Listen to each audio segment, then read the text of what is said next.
ഞാൻ വിശ്വസിക്കുന്നതും ഞാൻ ഏറ്റവും കൂടുതൽ പറയാൻ ആഗ്രഹിക്കുന്നതും ദൈവം എന്നെക്കൊണ്ട് അങ്ങനെ ഒരു കാര്യം ചെയ്യിച്ചതുകൊണ്ട് കർത്താവിൻ്റെ എൻ്റെ കൂടെ ഉണ്ടെന്ന് വിശ്വസിക്കുന്ന ആളാണ്. അത് പലപ്പോഴും നമ്മുടെ ഒരു സംഘടനാ പ്രവർത്തനമായിട്ട് മെൽറ്റ് ചെയ്യാൻ പറ്റില്ല. റൈറ്റ്. നമ്മുടെ ലിമിറ്റഡ് നോളജ് വെച്ചിട്ട് നമുക്ക് ഇവരെ പോലെ ലാംഗ്വേജ് സ്കിൽസോ അതിൻ്റെ അഡ്വാൻറ്റേജും ഇല്ലാതെ നമുക്ക് ഇത്രയൊക്കെ ചെയ്യാൻ പറ്റുമെങ്കിൽ ഇവിടെ പഠിച്ച് വളർന്ന പിള്ളേർ ഇത് പൊളിക്കും. കാരണം വെച്ചാൽ നമ്മളൊരു പോളിസി കാരണന്മാരുണ്ടാക്കേണ്ട കാര്യം എന്ന് വെച്ചാൽ മീൻ മേടിച്ചു കൊടുക്കുന്നത് മീൻ പിടിക്കാൻ പഠിപ്പിക്കണം. അവർ ടു ക്യാച്ച് എ ഫിഷ് ആർക്കും ചെയ്യാം, മേടിച്ചു കൊടുക്കാം. ഈ തൊഴിലിനൊരു കുഴപ്പം എന്നാന്ന് വെച്ചാൽ ഇതിനൊരു ടൈം ഫ്രെയിം ഇല്ല. ഒരു വക്കീല് എന്ന് പറഞ്ഞു കഴിഞ്ഞാൽ അതിൻ്റെ ഒരു ലിറ്ററൽ മീനിങ് എന്ന് വെച്ച് കഴിഞ്ഞാൽ ഇപ്പോൾ ഞാൻ ടിബിൻ്റെ വക്കീലാണെങ്കിൽ I am doing everything on your behalf. ഈ നമ്മളൊരു will be going getting into a big jump 2025 like you said.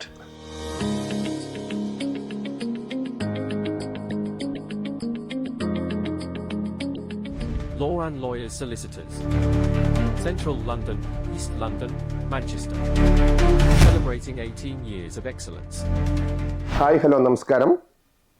One കോൺവെർസേഷൻ്റെ new year എപ്പിസോഡിലേക്ക് പ്രിയപ്പെട്ട പ്രേക്ഷകർക്ക് സ്വാഗതം. 2025 തുടങ്ങുകയാണ്. 1 വർഷത്തോളം ഞങ്ങളോട് സഹകരിച്ച എല്ലാ പ്രേക്ഷകർക്കും ഹൃദയത്തിൻ്റെ ഭാഷകളും നന്ദി അർപ്പിച്ചുകൊള്ളുന്നു. 2025 നമ്മളോടൊപ്പം ജോയിൻ ചെയ്യുന്ന പേഴ്സണാലിറ്റി UK തന്നെ one of the most prominent പേഴ്സണാലിറ്റിയാണ്. അദ്ദേഹം ഒരു സീനിയർ സോളിസിറ്ററാണ്, അല്ലെങ്കിൽ ലോയറാണ്, ഓൺട്രപ്രണറാണ്, ഫിലാന്ത്രോഫിസ്റ്റ്, ചാരിറ്റി, റീജിയണൽ, റിലീജിയസ് എല്ലാ മേഖലയിലും വർഷങ്ങളോളം പ്രാഗൽഭ്യം തെളിയിച്ച ഒരു മഹത് വ്യക്തിയാണ്. ഈ വ്യക്തിയെക്കുറിച്ച് പറയുന്നതിന് മുമ്പ് I will take you back 10 വർഷം മുമ്പ് UK-യിൽ 2014 ഇറങ്ങിയ, UK-യുടെ ആസ്പദമാക്കി 2014 ഇറങ്ങിയ ലണ്ടൻ ബ്രിഡ്ജ് എന്ന മൂവി നിങ്ങൾ പലരും കണ്ടിട്ടുണ്ടായിരിക്കും. ആ ലണ്ടൻ ബ്രിഡ്ജിലെ ഒരു ഫേമസ് കഥാപാത്രത്തെ ചെയ്ത ഫ്രാൻസിസ് മാത്യു, അതായത് അസിച്ചേട്ടൻ എന്ന മുകേഷ് ചെയ്ത കഥാപാത്രം പലരുടെയും മനസ്സിൽ ഇപ്പോഴും ഇൻസ്റ്റാഗ്രാമിലും യൂട്യൂബിലും ഒക്കെ റീൽസായിട്ട് വരുന്നുണ്ട്. ആ വ്യക്തി ഒരു റിയൽ ക്യാരക്ടറാണ് എന്ന് നിങ്ങൾക്ക് പലർക്കും അറിഞ്ഞുകൂടാ. ആ അസിച്ചേട്ടൻ ഫ്രാൻസിസ് മാത്യു എന്ന ഒഫീഷ്യൽ പേരുള്ള ഞങ്ങളെ പ്രിയപ്പെട്ട അസിച്ചേട്ടനാണ് ഈ ന്യൂ ഇയർ എപ്പിസോഡ് ഞങ്ങളോടൊപ്പം ജോയിൻ ചെയ്യുന്നത്. അസിച്ചേട്ടാ, welcome to our show. Thank you for being with us. ഞാൻ ജസ്റ്റ് ഒരു ഇൻട്രോ പറഞ്ഞു, അതിൽ എത്രമാത്രം വാസ്തവമുണ്ട് ഇല്ലയോ എന്ന് അസിച്ചേട്ടൻ തന്നെ പറയാം. ഞാൻ 2014 ലണ്ടൻ ബ്രിഡ്ജ് മൂവി അങ്ങനെ കലാകാരനെന്ന് പറഞ്ഞു. പല മൂവികളും പ്രത്യക്ഷപ്പെട്ടിട്ടുണ്ട്. എങ്കിൽ പോലും അതൊരു ക്യാരക്ടർ അങ്ങയുടെ കൺസെൻറ്റോട് കൂടി തന്നെ വന്നതല്ലേ? ചെറിയൊരു കറക്ഷൻ ഉണ്ട്, ഞാൻ കലാകാരനൊന്നുമല്ല. നമുക്ക് കലയായിട്ട് വളരെ കുറച്ച് ബന്ധമുള്ളൂ, നമുക്ക് അറിയില്ലാത്ത ഒരു പരിപാടിയാണത്. പക്ഷേ അത് ക്യാരക്ടർ ശരിയാണ്. അതിപ്പോൾ അന്ന് സമയത്ത് അതിനുമായിട്ട് ബന്ധപ്പെട്ട അതിൻ്റെ റൈറ്റർ, ജിനു, പ്രൊഡ്യൂസേഴ്സ്, ഇവരൊക്കെ നമ്മുടെ ക്ലോസ് ഫ്രണ്ട്സ് ആയിരുന്നു. അപ്പോൾ അവർ ഇതിന് ഡിസ്കഷൻ പല ഭാഗമായിട്ട് വന്ന സമയത്ത് അവർ എന്നോട് ചോദിച്ചു, ചേട്ടാ ഇങ്ങനൊരു ക്യാരക്ടർ ചേട്ടനെ ഞങ്ങൾ ഫോളോ ചെയ്തോട്ടെ എന്ന് ചോദിച്ചു. കുഴപ്പമില്ല എന്ന് പറഞ്ഞു. അതാണ് അങ്ങനെ വന്നത്. അല്ലാതെ അപ്പം അവരത് ഫോക്കസ് ചെയ്ത് എഴുതിക്കോട്ടെ എന്ന് ചോദിച്ചു. എൻ്റെ കൺസെൻറ്റ് ചോദിച്ചു, ഫൈൻ. ഓക്കെ. അല്ലാതെ അത് വേറെ അവരെല്ലാം നമ്മൾ വളരെ അസോസിയേറ്റ്, ഇപ്പോഴും വളരെ ക്ലോസ് ഫ്രണ്ട്സ് ഉള്ളവർ. അപ്പം അങ്ങനെ വന്നതാണ്. അല്ല, നമുക്ക് ഒബിയസ്ലി പലർക്കും അറിയാൻ പറ്റുന്ന കാര്യമാണ് ഇങ്ങനെ ഒരു വ്യക്തിയുണ്ട്, റിയൽ ക്യാരക്ടറാണ്. അത് വെച്ചാൽ എനിക്ക് തോന്നുന്നത് വെച്ചാൽ അവർ വന്ന് സംസാരിക്കുകയും അങ്ങനെ അതിനോട് ഡിസ്കഷൻ 2-3 മാസം കൂടെ നടക്കുകയൊക്കെ ചെയ്തപ്പോൾ ജസ്റ്റ് ഫോളോഡ് മീ. അതെ, അങ്ങനെ അത് വന്നെന്നുള്ളൂ. ഫോളോ ചെയ്യണമെങ്കിൽ അതാണ് അവിടുത്തെ ക്യാച്ച് അല്ലേ. ഫോളോ ചെയ്യണമെങ്കിൽ അങ്ങയുടെ ട്രാക്ക് റെക്കോർഡ്, അങ്ങയുടെ ഈ പ്രസൻസ്, കമ്മ്യൂണിറ്റി പ്രസൻസ് എത്രമാത്രം ഉണ്ടെന്ന് ആ മൂവിയിലല്ല മാത്രമല്ല അവർക്ക് പേഴ്സണലായിട്ട് അനുഭവപ്പെട്ടുണ്ടായിരിക്കാം. അറിയില്ല. അപ്പം അതിലേക്ക് വരുവാണെങ്കിൽ ഏകദേശം 18 വർഷത്തോളമായല്ലേ UK-യിൽ ലോ ആൻഡ് ലോയേഴ്സ് എന്ന ഫേം നടത്തി പല ചെയ്യുന്നല്ലേ? 18 വർഷം ഞങ്ങൾ just celebrated 18 years. Okay. Senior director, head of properties. അല്ല, സീനിയർ ഡയറക്ടർ ഇങ്ങനെ ഒരു സീനിയർ ഡയറക്ടർ എന്ന് വെച്ചല്ലേ, നമ്മളിപ്പോൾ ഒരു പ്രാക്ടീസ് തുടങ്ങുന്ന സമയത്ത് നമ്മളന്നിങ്ങനെ അതിനു മുമ്പ് ഞങ്ങൾ ഫ്രണ്ട്സ് ഉണ്ടായിരുന്നു. ഞങ്ങൾ ഒരുമിച്ചിരുന്ന് വർത്തമാനം പറഞ്ഞ് ഇങ്ങനെ ഇതാക്കി നമ്മളിങ്ങനെ ഒരു ദിവസം എന്താ പറയുക, ഒരു പാർട്ടി എടുത്ത് 2 ഡ്രിങ്ക്സൊക്കെ കഴിച്ചിട്ടുണ്ടെങ്കിൽ നമുക്ക് സ്ഥാപനം തുടങ്ങാമെന്ന് പറഞ്ഞു. അങ്ങനെ അവർ പറഞ്ഞു, അപ്പോൾ ആര് ജോലി രാജിവെക്കും എന്ന് പറഞ്ഞു. ഞാൻ ജോലി രാജിവെച്ചു, തുടങ്ങി, അത്രേ ഉള്ളൂ. അല്ലാതെ അപ്പോൾ അങ്ങനെ ഓട്ടോമാറ്റിക്കായിട്ട് നമ്മൾ സീനിയർ ഡയറക്ടർ റോൾസ് വരുമല്ലോ, നമ്മൾ തുടങ്ങി. പിന്നെ ലൈക്ക് 3-4 months അവർ വന്നു കൂടി. ഓക്കെ. ഇപ്പം they all left and they have their own practice. Right. അപ്പോൾ apparently ലോ ആൻഡ് ലോസ് തുടങ്ങിയതിന് ശേഷം ഇതിന്നൊരു ശരിക്കും ഒരു 4-5 പ്രാക്ടീസ് വേറെ ഉണ്ടായി. ഓക്കെ. നമ്മൾ we all have very good strong relationship. അതെ അതെ. ഇപ്പോഴും ഭയങ്കര സ്നേഹത്തിലുള്ള റിലേഷൻഷിപ്പ് ഉണ്ട്. അതെ അതെ. അത് ഇപ്പം എല്ലാവരും പല രീതിയിൽ എല്ലാവരും നല്ല ബന്ധമുണ്ട്. ഓക്കെ. പോകണം, നന്നായിട്ട് പോകണം. അപ്പോൾ നമുക്ക് കുറച്ചുകൂടി ബാക്കിലോട്ട് പോകണം. എത്ര വർഷമായിട്ട് ഇവിടെ UK വന്നിട്ട് ചേട്ടൻ? 2000-2001 വന്നത്. ഓക്കെ. അതായത് ആദ്യത്തെ 23 വർഷത്തോളമായിരുന്നു. 23 വർഷമല്ലേ? ഈ 23 വർഷത്തെ എക്സ്പീരിയൻസും ഒരുപാട് സുഹൃത്ത് ബന്ധങ്ങൾ, ഒരുപാട് കമ്മ്യൂണിറ്റി സർവീസുകൾ, ഒരുപാട് മേഖലകൾ അങ്ങ് പ്രവർത്തിച്ചിട്ടുണ്ട്. അതിൽ മറക്കാൻ പറ്റാത്ത 1-2 ഏടുകൾ ഒന്ന് പങ്കുവെക്കുമോ? എനിക്ക് തോന്നുന്നത്, എനിക്കറിയില്ല, ഞാൻ എപ്പോഴും നമ്മളിത് രണ്ടും ഒന്ന് ബാലൻസ് ചെയ്ത് പോവുകയാണ് ഉള്ള ഒരു തോട്ടിലായിരുന്നു. കാരണം വെച്ചാൽ എൻ്റെ ഏറ്റവും വലിയ എന്നെ ഏറ്റവും കൂടുതൽ എന്നെ ഇഷ്ടപ്പെടുന്നത് എനിക്കൊരു സ്പിരിച്വലായിട്ടുള്ള ഒരു ബന്ധവും ദൈവത്തോടുള്ള വലിയൊരു കമ്മിറ്റ്മെൻറ്റും ഉണ്ട്. ഓക്കെ. അതുണ്ട്. അതിൻ്റെ കൂടെ തന്നെ ഞങ്ങളുടെ കമ്മ്യൂണിറ്റി ബാസിലിൻ്റെ മലയാളി അസോസിയേഷൻ, ഞാൻ അന്ന് വരുന്ന സമയത്ത് ഇപ്പോൾ എനിക്ക് തോന്നുന്ന ഒരു 5-6 മെമ്പേഴ്സ് ഉണ്ടായിരുന്നു. 5 പേരുണ്ടായിരുന്നല്ലേ. I think now we have more than 400 people. 10 ഇരട്ടി 100 ഇരട്ടിയായി. അതെ. പിന്നെ ഞങ്ങളുടെ ഒരു ഐഡൻറ്റിറ്റി എന്താണെന്ന് വെച്ചാൽ, എനിക്ക് തോന്നുന്നില്ല UK എവിടെയെങ്കിലും ഉണ്ടോയെന്ന്, ഞങ്ങൾക്ക് ഇപ്പോഴും ഒരൊറ്റ അസോസിയേഷനുണ്ട്. ഓക്കെ. അതാണ് ഞങ്ങളുടെ ബലം, സ്ട്രെങ്ത്. അപ്പം ഞങ്ങളുടെ ഇവിടുത്തെ അടുത്ത തലമുറ പിള്ളേരും they all want to be here. Okay. They love the community. That's great. അവരാണ് ഞങ്ങളുടെ ബലം. എന്ന് വെച്ചാൽ അതിവിടെ എല്ലാവരും ഒരുമിച്ച് കട്ടങ്ങി എന്തെല്ലാം പ്രശ്നം ഉണ്ടാക്കിയാൽ ഞാൻ ഇവിടെ ഒരു പണി നടക്കില്ലേ. അത് പുറത്തുള്ള സംഘടനയിൽ നിന്നും പുറത്തുള്ള നമ്മുടെ സംഘടനകൾ പല രീതിയിലുള്ള ഇൻ്റർഫിയറൻസിൻ്റെ അകത്ത് നടത്തുന്നില്ല. എന്ത് വന്നാലും ഇവിടെ ഒരു പരിപാടി നടക്കില്ല. എന്ന് വെച്ചാൽ ഇപ്പം പള്ളിയായിട്ട് ബന്ധപ്പെട്ടാണ് പല കമ്മ്യൂണിറ്റി ഉണ്ട്. അസോസിയേഷൻ ഒരു വികാരമാണ്. ഇപ്പോഴും ഞാൻ 100% ഭാഗമാണ്. ഓക്കെ. അപ്പോൾ വെച്ചാൽ നമ്മുടെ ഞാൻ എപ്പോഴും അടുത്ത ജനറേഷൻ പിള്ളേരോട് പറയുന്നൊരു കാര്യമുണ്ട്, ഇങ്ങനെ കേൾക്കാൻ ആഗ്രഹിക്കുന്നവരോട് പറയുന്നൊരു കാര്യമുണ്ട്, ഒരു കമ്മ്യൂണിറ്റിയിൽ നിന്നുള്ള ഫ്രൂട്ട് നമ്മൾ എടുക്കണം, അവിടെ കുഞ്ഞുങ്ങളെ വളർത്തണം. അത് എനിക്ക് കഴിഞ്ഞു. ഞാൻ എൻ്റെ ഫ്രൂട്ട് എടുത്തു. ഇപ്പോൾ ഞാൻ അടുത്ത കമ്മ്യൂണിറ്റി ഇപ്പോൾ ഉള്ള പിള്ളേർ സെറ്റ് അസോസിയേഷനിലുള്ള പിള്ളേരോട് എപ്പോഴും പറയുന്നത്, ഞാൻ അതിൻ്റെ ബലം എടുത്തു, നിങ്ങൾ നിങ്ങളുടെ കുഞ്ഞുങ്ങളെ വളർത്തി ബലം എടുക്കുക. ഓക്കെ. അപ്പോൾ ഇതിനകത്ത് 2 കാര്യമുണ്ട്. ഒന്ന് വെച്ചാൽ നമ്മുടെ കൾച്ചർ ഏറ്റവും വരുന്ന ഭാഷ എന്നാണ്. അതെ. ഇപ്പം നമ്മൾ എന്തുമാത്രം ഇവരായിട്ട് മെൽറ്റ് ചെയ്താലും നമ്മൾ പറയും നമ്മുടെ കുഞ്ഞുങ്ങൾ നമ്മുടെ കൾച്ചർ ഫോളോ ചെയ്യണം. അതെ. ആ കൾച്ചർ ഫോളോ ചെയ്യണമെങ്കിൽ നമുക്കൊരു നല്ല കമ്മ്യൂണിറ്റി ഉണ്ടാകും. തീർച്ചയായിട്ടും. അവിടെ ഭാഷ ഉണ്ടാകും. അതെ. ആ ഭാഷയും കൾച്ചറുമായിട്ട് എല്ലാം ബന്ധപ്പെട്ടിരിക്കുന്നു. അതോ ഭാഷ ഉണ്ടായാലേ കൾച്ചറുള്ളൂ. അതെ. ഇപ്പം ഞാൻ എൻ്റെ തൊഴിൽപരമായിട്ട് ബന്ധപ്പെട്ട് ഒത്തിരി തമിഴിയൻസ്, ഗുജറാത്തീസ്, അങ്ങനെ പല ഭാഷക്കാരെ ഇൻട്രാക്ട് ചെയ്യുമ്പം ഞാൻ ശ്രദ്ധിച്ചൊരു കാര്യമുണ്ട്, നമുക്കില്ലാത്തൊരു സാധനം ഇവർക്കുണ്ട്. ഇവരുടെ ഭാഷയുടെ ഇവരുടെ മക്കൾ ഈ ഭാഷയെ സംസാരിക്കും. ഓക്കെ. നമ്മുടെ ആൾക്കാർ അത്ര അത് ഇൻസിസ്റ്റ് ചെയ്യുന്നില്ല. നമ്മുടെ ആൾക്കാർ കഷ്ടപ്പെടുക മക്കളോട് ഇംഗ്ലീഷ് പറയാൻ. ഇപ്പൊ എൻ്റെ കുഞ്ഞുങ്ങൾ 2 പേരും അവര് മലയാളത്തിൽ ഇംഗ്ലീഷ് പറഞ്ഞു കഴിഞ്ഞാൽ ഇങ്ങനെ നോക്കും. ഇപ്പോൾ അവർ പുറത്താകുമ്പോൾ തോളും എന്നോട് സംസാരിക്കും. ഓഫീസിൽ നിന്ന് സംസാരിക്കുവാണേലും അവൻ മലയാളത്തിനോട് പറയും. ഓക്കെ. അവരാണ് അതൊന്നും പ്രശ്നമല്ലേ. അത് അങ്ങനെ അതൊരു എന്നാ പറയുക, ഞാൻ എൻ്റെ ഒരു ഓഫീസിൽ നമ്മുടെ ഈ മലയാളികളുടെ ഒത്തിരി പിള്ളേർ വർക്ക് എക്സ്പീരിയൻസിനൊക്കെ വരും. അപ്പോൾ കഴിഞ്ഞ ദിവസം ഒരു കൊച്ചിനോട് ഞാൻ ചോദിച്ചു, അവൻ ഇംഗ്ലീഷിൽ സംസാരിക്കണം. റൈറ്റ്.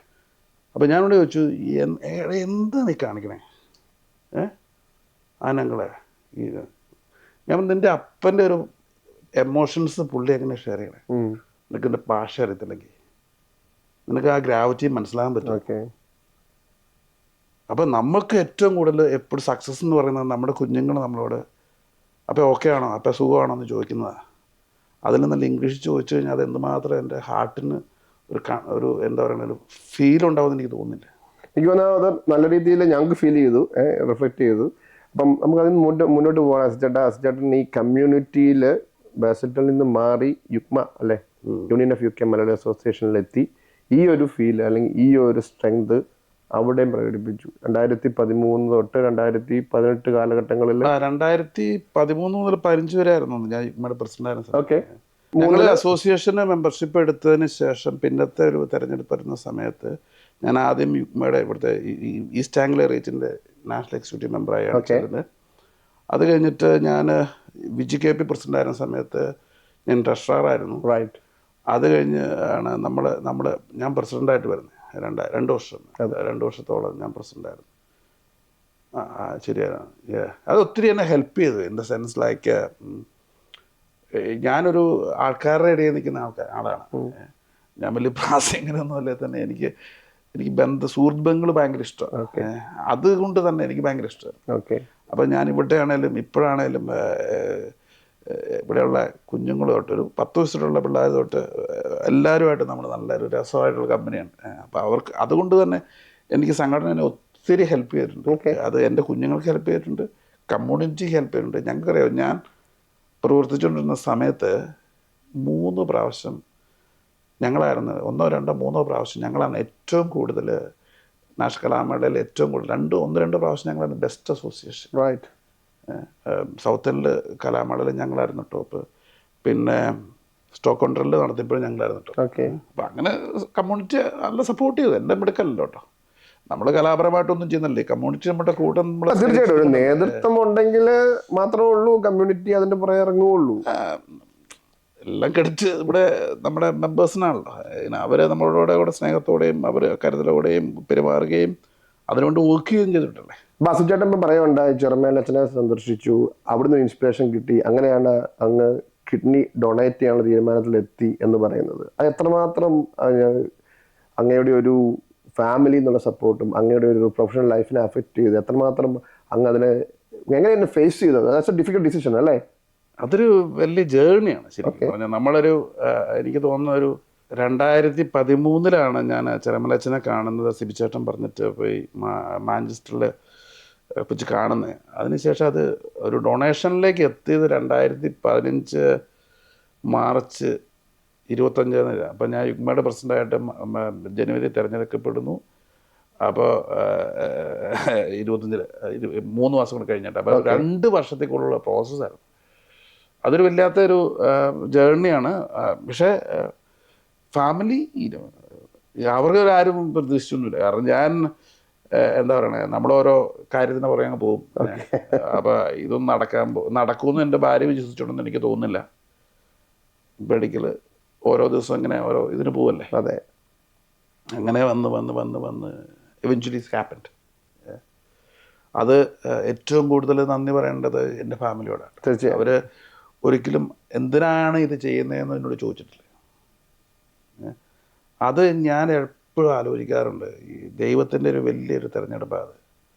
അങ്ങനെ ഇപ്പോൾ സാധാരണ സഹോദരങ്ങൾ ചോദിക്കാം, അല്ല ഭാര്യ ചോദിക്കാം, അല്ല മക്കൾ ചോദിക്കാം, ഭാര്യയുടെ വീട്ടുകാർ ചോദിക്കാം. അതെ. അവരാരും ഒന്നും വേണ്ടിയില്ല. എൻ്റെ മോൻ പറഞ്ഞത് അപ്പം നല്ലതല്ല ചെയ്യണേ, നന്മ സ്റ്റോപ്പ് ചെയ്യാൻ പാടില്ല. ആ ഒരു കൺവിക്ഷനിലായിരുന്നു എൻ്റെ കൊച്ചിന്. അവനൊന്നും 10-18 വയസ്സുള്ള, എന്നാൽ ആ ഒരു കൺവിക്ഷനിലേക്ക് എത്തി. അതൊരു വലിയൊരു അനുഗ്രഹമായി. ഇപ്പം അല്ലെങ്കിൽ നമുക്ക് ജേർണിച്ചൂടെ ഭയങ്കര ബുദ്ധിമുട്ടായിരുന്നു. അതെ. പിന്നെ താങ്ക് ഗോഡ് ആരോഗ്യം. തീർച്ചയായിട്ടും ആരോഗ്യം അന്നുണ്ട് ഇന്നുണ്ട്, ഒരു കുഴപ്പമില്ല. അപ്പം എനിക്ക് ഏറ്റവും കൂടുതൽ ഫീൽ ചെയ്യണമെന്ന് വെച്ചാൽ എൻ്റെ ഈ സംഘടനയിൽ പ്രവർത്തിച്ച് എന്നെ പരിചയമുള്ള ഈ മേഖലയിൽ ഞാൻ ചെയ്തെന്ന് അറിയുന്ന ആൾക്കാർ എന്നെ കാണുമ്പോൾ ചോദിക്കുന്ന ആദ്യം കയ്യെ പിടിച്ച ചോദ്യമുണ്ട്, ചേട്ടാ ആരോഗ്യം എങ്ങനെയുണ്ട്? അപ്പോൾ അവരുടെ ആ കരുതൽ അത് ഞാൻ റിയലി എൻജോയ് ചെയ്യുന്നുണ്ട്. അത് അങ്ങനെ ഒത്തിരി പേര് ഇപ്പം നമ്മൾ ഒരിക്കലും പരിചയപ്പെടാതെ കാണുന്നത് നിങ്ങൾക്ക് ഓക്കെ അല്ലേ ആരോഗ്യം എന്ന് നോക്കുമ്പോൾ ഒരു സുഖം നമുക്ക് കിട്ടുന്ന ഒരു സുഖം വേറെയാണ്. അത് അവരുടെ സാറ്റിസ്ഫാക്ഷൻ അല്ലേ, മനസ്സിൽ നമുക്കൊരു കരുതലുള്ളതുകൊണ്ടല്ലേ. അല്ല വേറെ എന്തെല്ലാം കാര്യങ്ങൾ ചോദിക്കാല്ലേ. അത്രയ്ക്കും അതിലായിട്ടൊരു follow up question again. Thank god എന്നങ്ങ് പറഞ്ഞു. ഈ യുക്മ പോലത്തെ ഒരു സംഘടന ഇത്രയും പ്രോമിനൻ്റ് ആയിട്ട് നിന്ന് പെട്ടെന്നൊരു സുപ്രഭാതം, അങ്ങനെ ഒരു മാറ്റം, അങ്ങനെ ഒരു ചേഞ്ച്, അതിനൊരു പിൻവാങ്ങൽ ആണോ നടന്നത്? അതോ അങ്ങയുടെ മറ്റു പല ഞാൻ പിൻവാങ്ങി എന്ന് പറയുന്നത് ഒരു തരത്തിൽ ശരിയായിരിക്കാം. പക്ഷേ അതിൻ്റെ അകത്തൊരു കാര്യം, ഞാൻ ഈ സംഘടനയിലേക്ക് ഒരു കുഴപ്പമുണ്ട്. എന്നാന്ന് വെച്ചാൽ അത് എന്നിൽ നിന്നുണ്ടായിരുന്നു. എനിക്ക് ഭയങ്കര വാശിയുണ്ടായിരുന്നു. നമ്മുടെ ഈ സംഘടനയുടെ പ്രശ്നം വെച്ച് കഴിഞ്ഞാൽ ഈ നേതൃത്വ സ്ഥാനം നിൽക്കുന്നവർ മാറിയതിന് ശേഷം ഇതിൻ്റെ ഓരോ കാര്യങ്ങൾ അന്വേഷിച്ചാണ്. ഓക്കെ. ഞാൻ യുഗ്മയുടെ പ്രസിഡൻ്റായി, മാമൻ ഫിലിപ്പ് പ്രസിഡൻ്റായി.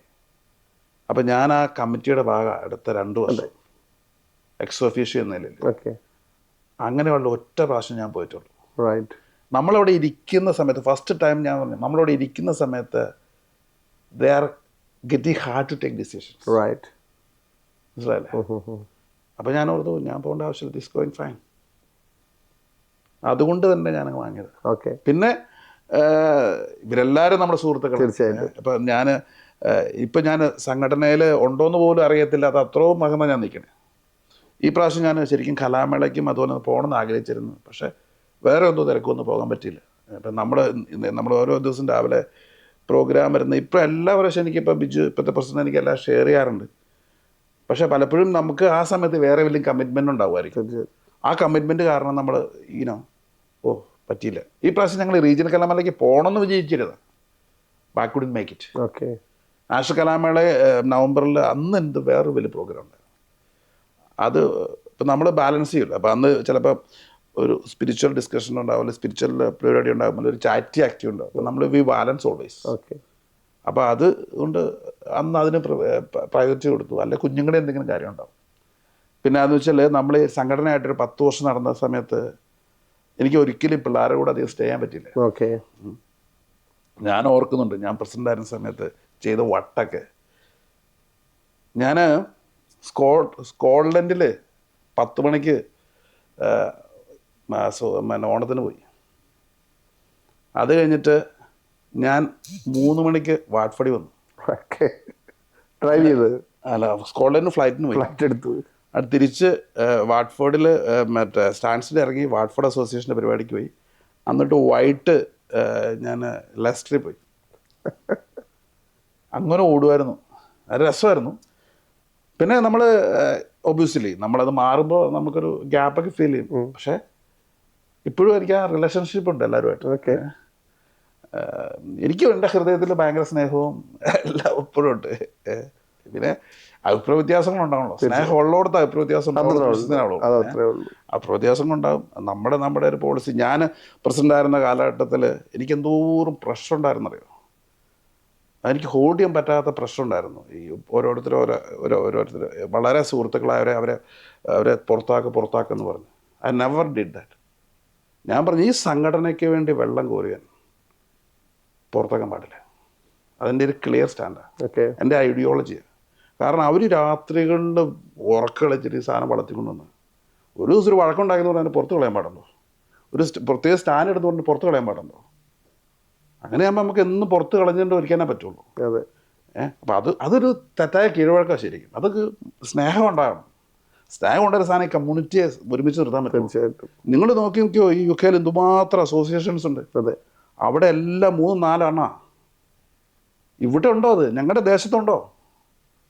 നമ്മളായിരിക്കുന്ന ദേശം നമ്മളൊരു ഐഡൻറ്റിറ്റി ഉണ്ടാക്കിയിട്ടുണ്ട്. ഇവിടെ ബാസിൽ അസോസിയേഷൻ ചോദിച്ചു നോക്കിയോ, ഞാനായിട്ട് പ്രശ്നമുള്ള പഴയ ആൾക്കാരുണ്ടാവും, ഇപ്പോഴത്തെ പ്രശ്നമുള്ള പഴയ ആൾക്കാരുണ്ടാവും. We on split. ആ ഒരു വികാരം നമ്മൾ കൊടുത്താൽ ഒരിടത്തും സ്പ്ലിറ്റ് ഉണ്ടാവില്ലേ? അതെ, അത് വളരെ ക്ലിയർ ആണ് ആസിച്ചേട്ടാ. Thank you. Out of that curious question, ഇനി തിരിച്ച് യുക്മയിലോട്ട് വരാനുള്ള ചാൻസ് ഉണ്ടോ? സിമ്പിളായിട്ടൊരു ഉദാഹരണം പറയാം. ഞാൻ യുക്മയുടെ പ്രസിഡൻ്റായിരുന്നു 2015 ഇറങ്ങിയ സമയത്ത്. അന്ന് ലോ ആൻഡ് ലോഡ്സിന് ഒരു ബ്രാഞ്ചേ ഉള്ളൂ. ഞങ്ങളന്ന് 5 പേരുള്ളൂ മൊത്തം വർക്ക് ചെയ്യുന്നത്. അവിടുന്ന് 70 പേരുണ്ട് ഇപ്പോൾ സ്റ്റാഫ്. ഇപ്പോൾ നമുക്ക് ഈസ്റ്റ് ഹാമിൽ ഓഫീസുണ്ട്, അവിടെ ഒരു 15-20 പേര് വർക്ക് ചെയ്യുന്നുണ്ട്. സിറ്റിയിൽ ലിവർപൂൾ സ്ട്രീറ്റിൽ ഓഫീസുണ്ട്, ലീഡ്സിൽ ഒരു ഓഫീസ് പ്രപ്പോസലുണ്ട്, മാഞ്ചസ്റ്ററിൽ ഓഫീസുണ്ട്. അപ്പം അങ്ങനെ ഒരു 10-70 പേര് വർക്ക് ചെയ്യുന്നുണ്ട്. അപ്പം അത്രയും പേര് വർക്ക് ചെയ്യുമ്പോൾ ആ ഒരു റെസ്പോൺസിബിലിറ്റി ഭയങ്കരമാണ്. ആ ജോലി ചെയ്യുന്നതിനേക്കാൾ കൂടുതലായിട്ട് ഇവരെ മാനേജ് ചെയ്യുന്നത് ഇറ്റ്സ് നോട്ട് ദാറ്റ് ഈസി. തീർച്ചയായിട്ടും. അപ്പം അതുകൊണ്ട് തന്നെ പറ്റുമെന്ന് എനിക്ക് അറിയില്ല. ഇപ്പം നമ്മുടെ കമ്മ്യൂണിറ്റിക്ക് എന്താ പറയണേ, അങ്ങനെ ഒരു തോട്ട് പ്രോസസ്സൊക്കെ വന്നു കഴിഞ്ഞാൽ പിന്നെ നമ്മൾ ചിലപ്പോൾ ഇതൊന്നും ആകാൻ വേണ്ടി പോകണമല്ലോ, ആകെ കേട്ടാന്ന് പറഞ്ഞാൽ ആയിപ്പോയതല്ലേ, അങ്ങനെ ആയിട്ട് ഇവിടെ വന്നതല്ലേ. അപ്പം അതൊന്നും അറിയില്ല. അതുകൊണ്ട് ഇപ്പം നമ്മൾ വളരെ കോൺഷ്യസ് അങ്ങനെയുള്ള പരിപാടിക്ക് പോകാതിരിക്കുക എന്നുള്ളതാണ് ഇപ്പോഴത്തെ ഒരു തീരുമാനം. ഞാൻ എന്തോരം കഷ്ടപ്പെട്ടാന്നറിയോ. ഞങ്ങളുടെ BMAന്ന് ഒരു ഭാരവാഹിത്വം എടുക്കാതെ മാറിക്കുന്നത് ആദ്യമായിട്ട് 15 വർഷമായിട്ട്. ഇപ്പോൾ ഒരു റോളും ഇല്ലേ, ഫുള്ളി ഫ്രീ ആണ്. Just a member. അവർ ഭയങ്കര പ്രശ്നമായിരുന്നു. അത് അത് കുഴപ്പമില്ല, രസമല്ലേ? അപ്പം നമുക്കും ഒരു ഒരു നമ്മളില്ലെങ്കിൽ ഇത് നടക്കുന്ന കാണാൻ രസമില്ലേ? തീർച്ചയായിട്ടും മനസ്സിനുള്ള ഒരു തൃപ്തി. സന്തോഷമുണ്ട്. ഇപ്പം നമ്മുടെ ഗാർഡനിൽ വലിയ പണി നടക്കുക. ഇവിടെ ഞങ്ങളുടെ അസോസിയേഷൻ്റെ പിള്ളേർക്ക് വടം വലിക്കാൻ നമ്മൾ പ്ലാറ്റ്ഫോം ഉണ്ടാക്കുക. ഓക്കെ, ഇതൊക്കെ നമ്മളിതിൻ്റെ കൂടെ ഉണ്ട് എപ്പോഴും കട്ടക്ക്. അപ്പം അത് രസമല്ലേ? ഇപ്പം യുഗ്മ എന്ന് ഞാൻ മാറിയെന്ന് വെച്ചാലും യുഗ്മ എന്ന സംഘടന നമ്മൾ സ്പോൺസർഷിപ്പ് ചെയ്യാറില്ല. പക്ഷേ ഒരു 100ഓളം അസോസിയേഷനിലെ ഒരു 10-40 അസോസിയേഷൻ എല്ലാ ഓണത്തിനും ദിവസം നമ്മുടെ സ്പോൺസർഷിപ്പ് മേടിക്കാറുണ്ട്. അപ്പം ഞാനീ പറയാമല്ലേ, ഞാനിപ്പോൾ യുഗ്മയിലില്ല എന്ന് പറയാമല്ലേ. നമുക്ക് അവരോട് സ്നേഹമുള്ളതുകൊണ്ട് കരുതലുള്ളതുകൊണ്ടല്ലേ. ഈ പറയുന്ന ബിജുവിൻ്റെ ബിജു പെരിങ്ങത്തറയുടെ അസോസിയേഷൻ ഈ പ്രാവശ്യം എനിക്ക് ഒന്ന് കഴിഞ്ഞ പരിപാടിക്ക് നമ്മൾ സ്പോൺസർ. അപ്പം നമുക്ക് അങ്ങനെയൊന്നുമില്ല. അത് ആൾക്കാർ ചുമ്മാ അത് ഇതൊക്കെ പറയണ കാര്യമൊന്നുമല്ലേ. അപ്പോൾ തീർച്ചയായിട്ടും ഫ്യൂച്ചറിൽ അങ്ങയുടെ സാന്നിധ്യം പ്രതീക്ഷിക്കുന്നു. ഈ വന്ന തലമുറയ്ക്ക്, അടുത്ത തലമുറയ്ക്ക് ഇതിലും നല്ല ആൾക്കാരുണ്ടെന്നേ. അല്ല, ആ തലമുറ മെന്റർ ചെയ്യാൻ ഒരാളെ വേണമല്ലോ. ഇപ്പോൾ ഞങ്ങളുടെ ഇവിടുത്തെ അസോസിയേഷനിലെ പുതിയ പിള്ളേരെ പൊളിയാന്നറിയോ. അപ്പൊ നമുക്ക് അവിടെ നിന്ന് പ്രൊഫഷണൽ ലൈഫിലോട്ടൊന്ന് പോയാലോ? ഇപ്പം ആസിച്ചേട്ടൻ തന്നെ പറഞ്ഞു 5 ഇപ്പം 70 അല്ലേ? ലോ ആൻഡ് ലോയേഴ്സ് എന്നൊരു ഫേമും 4 ഓഫീസുകൾ പ്രപ്പോസ് ചെയ്തിട്ടുണ്ട്. ആ ഗ്രോത്തിൽ എന്തൊക്കെയാണ് ചലഞ്ചസ്, എങ്ങനെ ഫേസ് ചെയ്തു? ഇപ്പം ഫ്യൂച്ചറിൽ ഇതിലേക്ക് വരാൻ ഉദ്ദേശിക്കുന്ന ആൾക്ക് കൊടുക്കാനുള്ള ഒരു ഉപദേശം, ഒരു അഡ്വൈസ് എന്ന് പറയുന്നത് എങ്ങനെയായിരിക്കും ആസിച്ചേട്ടാ? നമ്മൾ എന്ത് ചെയ്യുന്നതെന്ന കാര്യം നമുക്ക് ആദ്യം അറിഞ്ഞിരിക്കുക എന്നുള്ളതാണ്. ഓക്കെ. പിന്നെ നമ്മളെപ്പോഴും ജെനുവിൻ ഗ്രോത്ത് എന്ന് പറയുന്നത് ജെനുവിനിറ്റി എന്നൊരു സാധനമുണ്ട്, ഓർഗാനിക് ഗ്രോത്ത്. അതിൻ്റെ കാര്യം എന്നാന്ന് വെച്ച് കഴിഞ്ഞാൽ ഈ തൊഴിലിലും ബിസിനസ്സിലും there are so many ways to make money, right. അപ്പോൾ അത് എപ്പോഴും നമ്മുടെ ഒരു സ്റ്റഡി ഗ്രോത്തിന് വേണ്ടതെന്ന് വെച്ചാൽ ഞാനിപ്പോൾ ഇവിടെ പ്രാക്ടീസ് നടത്തുന്ന ബാക്കിയുള്ള ഫേംസിനൊക്കെ ഡിഫറൻസ് ഓഫ് ഒപ്പീനിയൻസ് ഉണ്ടാവായിരിക്കട്ടെ. ഞാനത് ഐ എം സോറി. പക്ഷേ ഞാൻ തുടങ്ങിയ കാലം തൊട്ട് ഇപ്പോൾ വരെ ഞാൻ പോളിസി എന്ന് വെച്ച് കഴിഞ്ഞാൽ ഞങ്ങൾ ഇതുവരെ ഒരു ക്ലയൻറ്റിൻ്റെ നിന്ന് അവൻ്റെ കാര്യം നടക്കാതെ കാശ് മേടിച്ചിട്ടില്ല. ഓക്കെ. എമിഗ്രേഷൻ ക്ലയൻറ്റ് വിസ അടിച്ചെങ്കിലും കാശ് മേടിച്ചിട്ടുള്ളൂ, വിസ അടിക്കാതെ പൈസ മേടിച്ചിട്ടില്ല. റൈറ്റ്. അല്ലാതെ ആരെങ്കിലും ഉണ്ടോ? ഇപ്പം ഞാൻ പബ്ലിക്കായിട്ട് സ്റ്റേറ്റ്മെൻറ്റ് പറയുന്നത്, അല്ലാതെ ആരെങ്കിലും ഉണ്ടോ എന്ന് പോലും എനിക്കറിയില്ല. കാരണം നമുക്ക് പ്രാക്ടീസിൽ അങ്ങനെ ഒരു പോളിസി ഉണ്ട്, റൈറ്റ്. അതെല്ലാവരും ഫോളോ ചെയ്യുന്നുണ്ട് എന്ന് ഞാൻ വിശ്വസിക്കുന്നത്. ഓക്കെ. ഇപ്പം നമ്മുടെ ടീം ഓഫ് സോളിസിറ്റേഴ്സിൻ്റെ 10-12 പേരുണ്ട്. പിന്നെ വേറെ ലീഗൽ ഹെഡ്സ് ഉള്ള വേറെ പലരും ഉണ്ട്. നമ്മുടെ ഒരു ഐഡൻറ്റിറ്റി എങ്ങനെയാണ്, നമ്മളെങ്ങനെയാണ് ചെയ്യണേ, ഓക്കെ, അങ്ങനെ ഒരു കേസ് വേറെ ആർക്കും ഉണ്ടാവില്ല എന്ന് വിശ്വസിക്കുന്നു. അപ്പം അത് അങ്ങനെ ചെയ്തു. അത് ഒരിക്കലും ഫോളോ ചെയ്യാൻ പറ്റാത്തൊരു പോളിസിയാണ് ശരിക്കും. അത് കാരണം ബുദ്ധിമുട്ടുകളും ഉണ്ട് പലർക്കും. കാരണം ഒത്തിരി പേര് നമ്മളെ പറ്റിച്ചിട്ട് പോകുന്നൊരു സാഹചര്യമുണ്ട്. ഓക്കെ. അത് ഇസ് ദെയർ, ഓൾവേസ് ഉണ്ട്. അതുകൊണ്ട് ഇത് അഡ്വൈസബിൾ അല്ല ശരിക്കും. ഓക്കെ. ഞാൻ എപ്പോഴും വിശ്വസിക്കുന്ന ഒരു കാര്യമുണ്ട്. When I did my organ donation back in 2015, അന്ന് ഞങ്ങളുടെ ടേൺ ഓവർ 300,000 ആയിരുന്നു. ഓക്കെ. അവിടുന്ന് ഞാൻ വിശ്വസിക്കുന്ന ഒരു കാര്യം എന്ന് വെച്ചാൽ അവിടുന്ന് ഇത് ഗ്രോ ചെയ്ത് 3 million വന്നിരിക്കും. ഞാൻ വിശ്വസിക്കുന്നതും ഞാൻ ഏറ്റവും കൂടുതൽ പറയാൻ ആഗ്രഹിക്കുന്നതും ആ ഒരു ദൈവം എന്നെക്കൊണ്ട് അങ്ങനെ ഒരു കാര്യം ചെയ്യിച്ചതുകൊണ്ട്, അങ്ങനെ ഒരു നന്മയുടെ ഭാഗം എന്നെ ദൈവം തിരഞ്ഞെടുത്തതുകൊണ്ട്, ആ ഒരു വലിയ പാർട്ട് ഓഫ് ബ്ലെസ്സിങ് കർത്താവിൻ്റെ എൻ്റെ കൂടെ ഉണ്ടെന്ന് വിശ്വസിക്കുന്ന ആളാണ് ഞാൻ. അത് പലപ്പോഴും നമ്മുടെ ഒരു സംഘടനാ പ്രവർത്തനമായിട്ട് മെൽറ്റ് ചെയ്യാൻ പറ്റില്ല. റൈറ്റ്. അതുകൊണ്ടാണ് ഇച്ചിരി മാറി നിൽക്കുന്നത്. അപ്പോൾ നമ്മളിപ്പോൾ പഠിപ്പിക്കുകയും ചെയ്യുന്ന കാര്യങ്ങൾ, ഒരു ഉദാഹരണത്തിൽ പറഞ്ഞാൽ, ഞാനൊരു സംഘടനയുടെ ഇലക്ഷന് പോകുമായിരുന്നു, ഈ യുഗ്മയുടെ. ഓക്കെ. അപ്പോൾ ഓൾവേസ് കുറച്ച് കാലമായിട്ട് ഞാൻ പോകുന്നതിനും പ്രാർത്ഥിക്കാൻ തുടങ്ങി. ഞാൻ പ്രാർത്ഥിച്ചുകൊണ്ടിരുന്ന സമയത്ത് എനിക്ക് കിട്ടിയ ഒരു വേർഡ് ഓഫ് ഗോഡ് കിട്ടിയത് ജെർമിയ 15:19 പറയുന്നുണ്ട്, വിലകെട്ടത് പറയാതെ സദ്വചനങ്ങൾ മാത്രം സംസാരിച്ചാൽ നിൻ്റെ നാവ് എൻ്റെ നാവാവും. റൈറ്റ്. അപ്പോൾ ഞാനവിടുത്തെ പണി കിട്ടി. നമ്മൾ പല കാര്യങ്ങൾ സംസാരിക്കണം എന്ന് ആഗ്രഹിച്ച പണി. അങ്ങനെ ആയപ്പോൾ നമ്മളിവിടെ അടുത്തൊരു കൺഫർമേഷൻ എടുക്കാൻ പിന്നെ ബൈബിൾ അടച്ചു. പിന്നെ ബൈബിൾ പിന്നെയും തുറക്കുക. പിന്നെ അതിലും കിട്ടി. പ്രഭാഷകൻ 28:25 വായ്ക്ക് വാതിലും പൂട്ടും നിർമ്മിക്കുക, വാക്ക് അളന്ന് തൂക്കി ഉപയോഗിക്കുക. ഞാനവിടെ പോയിട്ട് ഒന്നും മിണ്ടാതെ പോകുന്നു. കർത്താവ് ചെയ്യാൻ പറഞ്ഞാൽ നമുക്ക് ചെയ്യാൻ പറ്റുള്ളൂ. തീർച്ചയായിട്ടും. അപ്പം എന്ന് പറഞ്ഞതാണ് പ്രശ്നം.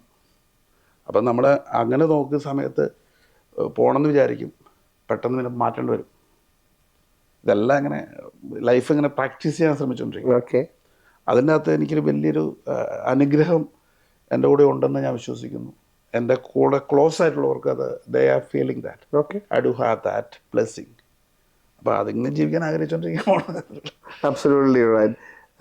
ഇപ്പം ഒരുപാട് സ്പിരിച്വൽ ആയിട്ടുള്ള കാര്യങ്ങളിൽ അങ്ങയുടെ സാന്നിധ്യമുണ്ട്. ഇപ്പം ഇവിടുത്തെ ഗർഷം TV അല്ല, divine television foundation, divine television, right, divine ധ്യാന കേന്ദ്രം. ഓക്കെ.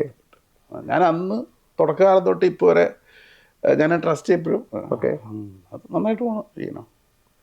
അപ്പോൾ സീറോ മലബാർ സഭയുടെ ഗ്രോത്തിൽ അല്ലെങ്കിൽ അതിൻ്റെ ഒരു ഉയർച്ചയിൽ അങ്ങയുടെ ഞാൻ സീറോ മലബാർ സഭയായിട്ട് ഞാനൊരു സീറോ മലബാർ വിശ്വാസിയാണ്, സീറോ മലബാറുകാരനാണ്. ഞാനൊരു എൻ്റെ ഒരു വിശ്വാസം ഒരു റീത്തിന് അതീതമായിട്ടുള്ളൊരു സ്പിരിച്വാലിറ്റി. ഓക്കെ. ഞാൻ ഇപ്പം അത് കാറ്റഗോറിക്കലായിട്ട് പറഞ്ഞാൽ ഞാൻ അതിൻ്റെ അകത്ത് എനിക്ക് വലിയൊരു എന്നാ പറയണേ തീക്ഷ്ണതയില്ല. ഓക്കെ. അപ്പോൾ അത് എൻ്റെ സ്പിരിച്വാലിറ്റി ബാധിക്കും. അത് എനിക്ക് അതുകൊണ്ട് തന്നെ ഞാൻ അതിനകത്ത് വലിയ ഞാൻ ഉണ്ടോയെന്ന് വെച്ചാൽ ഒന്നിനും നമ്മൾ എതിർപ്പില്ല. എല്ലാ പിതാവ് ഏത് കാര്യം പറഞ്ഞാൽ നമ്മൾ സപ്പോർട്ടുണ്ട്. പക്ഷേ ഞാനതിൻ്റെ ഒരു തരത്തിലുള്ള അഡ്മിനിസ്ട്രേഷനിലോ ഒരു തരത്തിലുള്ള കാര്യങ്ങളിലോ ഇതുവരെ ഇടപെട്ടിട്ടില്ല. ഇനി ഇടപെടാൻ സാധ്യത വളരെ കുറവാണ്. കാരണം വെച്ചാൽ എൻ്റെ ലൈൻ ഓഫ് സ്പിരിച്വാലിറ്റി ഞാൻ ആഗോള കത്തോലിക്ക സഭ വിശ്വസിക്കുന്ന ഒരു കത്തോലിക്കനാണ്. പക്ഷേ എൻ്റെ ഏറ്റവും കൂടുതൽ ആക്ടിവിറ്റീസും പിന്നെ യൂണിവേഴ്സൽ കാത്തലിക് ചർച്ചിൻ്റെ ഭാഗമായിട്ട് ഉള്ള കാര്യങ്ങളും ഇതെല്ലാം ഒരുമിച്ചാണല്ലോ, ഒന്നാണല്ലോ. അതാണ് നമ്മുടെ ഒരു ഐഡിയോളജി. കുഴപ്പമൊന്നുമില്ല കേട്ടോ. നമ്മൾ അല്ലാതെ നമുക്ക് ഇവരുടെ ഇപ്പോൾ ഈ പറയുന്ന സെൻറ്റർ മേടിക്കുന്ന കാര്യങ്ങളും ഇതെല്ലാം നമ്മളോട് എത്ര ചോദിച്ചാലും നമ്മൾ കൊടുക്കുന്നുണ്ട്, സപ്പോർട്ട് നമ്മളുണ്ട്. തീർച്ചയായിട്ടും വളരെ ക്ലിയർ ആണ്. അപ്പം before winding up again coming back to professional life, ഇപ്പം 75ഓളം ആൾക്കാരുണ്ടെന്ന് പറഞ്ഞു, എംപ്ലോയീസ് ഉണ്ടെന്ന് പറഞ്ഞു. ഇപ്പം ഫ്യൂച്ചറിൽ അങ്ങനെ ഒരു ട്രെയിനി ആയിട്ടോ ഒരു ജോലിയായിട്ടോ അല്ലെങ്കിൽ എന്താണ് ഇപ്പം മലയാളികൾക്ക് ഒരു ഓപ്പർച്യൂണിറ്റി ഉണ്ടോ? അപ്പം കോൺടാക്ട് ചെയ്ത് കഴിഞ്ഞാൽ അവിടെ ചെയ്യാനുള്ള ഓപ്പർച്യൂണിറ്റി ഉണ്ടോ അങ്ങയുടെ സ്ഥാപനത്തിൽ? എനിക്ക് തോന്നുന്നുണ്ട്. എനിക്ക് തോന്നുന്നത് വെച്ചാൽ നമ്മുടെ അടുത്ത ജനറേഷൻ പിള്ളേരിൽ ഏറ്റവും കൂടുതൽ ആൾക്കാരെ വർക്ക് എക്സ്പീരിയൻസും ട്രെയിനിങ് ചെയ്യുന്ന നമ്മളാണ്. ഓക്കെ. അപ്പോൾ ഞാൻ എപ്പോഴും പറയും ഇതൊരു സ്റ്റെപ്പിംഗ് സ്റ്റോൺ ആയിട്ട് ഉപയോഗിക്കുന്നുണ്ട് ഒത്തിരി പേര്. അതെ, നമുക്ക് കുഴപ്പമൊന്നുമില്ല. അപ്പോൾ എനിക്ക് പലരും എന്താ പറയണേ, കുഞ്ഞുങ്ങൾ പുതിയ ജനറേഷൻ പിള്ളേർ ഈ തൊഴിലിൽ നിൽക്കാതെ പോകുന്നുണ്ട്. They don't want to take the struggle. Okay. അതൊരു വലിയൊരു വിഷമമുണ്ട് നമുക്ക്. വെച്ചാൽ ഒന്നാന്ന് വെച്ചാൽ ഈ ഒരു സൊളിസിറ്ററായിട്ട് ക്വാളിഫൈ എന്ന് പറഞ്ഞാൽ ഇറ്റ്സ് നോട്ട് ദാറ്റ് ഈസി. ഇപ്പോഴത്തെ പുതിയ റൂട്ട് എന്ന് പറഞ്ഞാൽ SQE എന്ന് പറഞ്ഞ റൂട്ടാണ്. ഓക്കെ. ഇച്ചിരി ഹെക്റ്റിക്കാണ്. പക്ഷെ അതിൻ്റെ അകത്തുള്ളൊരു റിവാർഡ് റിട്ടേൺ വളരെ നല്ലതാണ് ലോങ് ടൈമിൽ. അതൊന്ന് പിള്ളേർക്ക് ആ പേഷ്യൻസ് ഇല്ല. എല്ലാവരും they are just every one has easy money. Short time ഗോളാണ് എല്ലാവരും. അതൊരു വലിയൊരു സെറ്റ് ബാക്കാണ്. ഓക്കെ. പക്ഷെ എന്നാൽ തന്നെയും വരുന്നവർക്ക് നിൽക്കുവാണെങ്കിൽ നല്ലൊരു ഓപ്പർച്യൂണിറ്റിയാണ്. വേറൊരു തൊഴിലിനേക്കാളും സാധ്യത കൂടുതലാണ്. ഓക്കെ. നമുക്ക് കൈവെക്കാൻ പറ്റുന്ന നമ്മുടെ പിള്ളേരും മിടുക്കരാണ്. നമ്മളെപ്പോലെ എന്നെപ്പോലെ ഒരാൾക്ക് നമ്മുടെ ലിമിറ്റഡ് നോളജ് വെച്ചിട്ട് നമുക്ക് ഇവരെ പോലെ ലാംഗ്വേജ് സ്കിൽസോ അതിൻ്റെ അഡ്വാൻറ്റേജും ഇല്ലാതെ നമുക്ക് ഇത്രയൊക്കെ ചെയ്യാൻ പറ്റുമെങ്കിൽ ഇവിടെ പഠിച്ച് വളർന്ന പിള്ളേർ ഇത് പൊളിക്കും. കാരണം വെച്ചാൽ വെള്ളക്കാരുടെ ഒരു രീതി എന്ന് വെച്ച് കഴിഞ്ഞാൽ അവരെല്ലാം പേപ്പർ വർക്ക് മാത്രമല്ല, ദേ ഓൺ വർക്ക്. ഇപ്പം ഞാൻ എൻ്റെ സിറ്റിയുടെ ഓഫീസിൽ പോകുമ്പോൾ ഞാൻ കാണുന്ന ഒരു സംഭവം എന്ന് വെച്ചാൽ ഒരു ഉച്ചയ്ക്ക് ഒരു 1:30 നമ്മൾ ലഞ്ച് ഇറങ്ങുമ്പോൾ ഇവന്മാരെല്ലാം പബ്ബിലുണ്ടാവും. അത് കഴിഞ്ഞിട്ട് വൈകിട്ട് ഒരു 6 മണിക്ക് നമ്മൾ ഇറങ്ങുമ്പോൾ അപ്പോഴും ഇവിടെ ഉണ്ട്. ഇപ്പം hardly they are spending 3 or 4 to 5 or 6 hours in office. പിന്നെ അങ്ങനെ എക്സിക്യൂഷൻ ഉണ്ടാകും. നമ്മുടെയൊക്കെ ഓഫീസിലെ പിള്ളേർ രാവിലെ 9:30 വന്നു കഴിഞ്ഞാൽ രാത്രി 9:10 പോടാന്ന് പറഞ്ഞ് ഞാൻ പറഞ്ഞു വിടും. ഇത്രയും സിൻസിയർ ലോയലായിട്ടുള്ള വർക്ക്. അപ്പോൾ അതിൻ്റെ ഫ്രൂട്ട് ആണ് നമ്മൾ അനുഭവിക്കുന്നത്, കുഞ്ഞുങ്ങളെ സ്റ്റാഫും അനുഭവിക്കുന്നത്. ആ ഒരു കമ്മിറ്റ്മെൻറ്റ് ഗ്രോത്ത് ഭയങ്കരമാണ്. ഓക്കെ. എന്താ വെച്ചാൽ ഒരു ക്വാളിഫൈ ചെയ്ത സോളിസിറ്റർ ക്വാളിഫൈ ചെയ്ത് കഴിഞ്ഞാൽ വിത്തിനെ ഒരു LLB കഴിയണം, അത് HQ കഴിയണം, എക്സ്പീരിയൻസ് ഉള്ള 3-4 years ജേർണി. അത് കഴിഞ്ഞിട്ട് ഈസിലി ഗെറ്റിൻ്റെ സ്കെയിൽ ഓഫ് 50K. ഓക്കെ. ഒരു സ്റ്റുഡൻ്റ് പിന്നെ 20-21 വയസ്സിൽ LLB കഴിഞ്ഞു, 25 വയസ്സ് ക്വാളിഫൈ ചെയ്ത് കഴിഞ്ഞാൽ വിത്തിൻ 3 years ഒരു കൂളായിട്ട് 50K അടിക്കാം. 50K സാലറിയിൽ ജോലി സ്റ്റാർട്ട് ചെയ്യാം. അത് സെൽഫ് എംപ്ലോയ്ഡ് ആണെങ്കിൽ ഹി കുഡ് സിംപ്ലി ആണ് അബൌട്ട് another 20-25,000. ഇത്ര ഓപ്പർച്യൂണിറ്റി ഉണ്ട്. ഒരിക്കലും അതിനൊരു നമ്മളൊരു ലിമിറ്റ് കാണുന്നില്ല. Continuously it will be there. സോളിസിറ്റേഴ്സിനുള്ള ഓപ്പർച്യൂണിറ്റി അല്ലെങ്കിൽ അവരുടെ ഒരു prospects is there to remain. നമ്മുടെ സ്കില്ല്, നമ്മുടെ ഒരു ഏഷ്യൻ മാറി വേറൊരു കമ്മ്യൂണിറ്റിയിലാണ് ഇവർ സെർവ് ചെയ്യണമെങ്കിൽ ഇതിൻ്റെ ഹൈപ്പും ശമ്പളവും വേറെയാണ്. എന്ന് വെച്ചാൽ ചാർജ് ചെയ്യാം. അതെ, ഇപ്പം നമ്മൾ കൊടുക്കുന്ന ഒരു service we are paying someone for 800 or 900 pound. ഇവർ ഗെറ്റിംഗ് വള്ളക്കാരുടെ ഓഫീസിലേക്ക് പോകുമ്പോൾ അതിന് ചാർജ് ചെയ്യാൻ 2,500.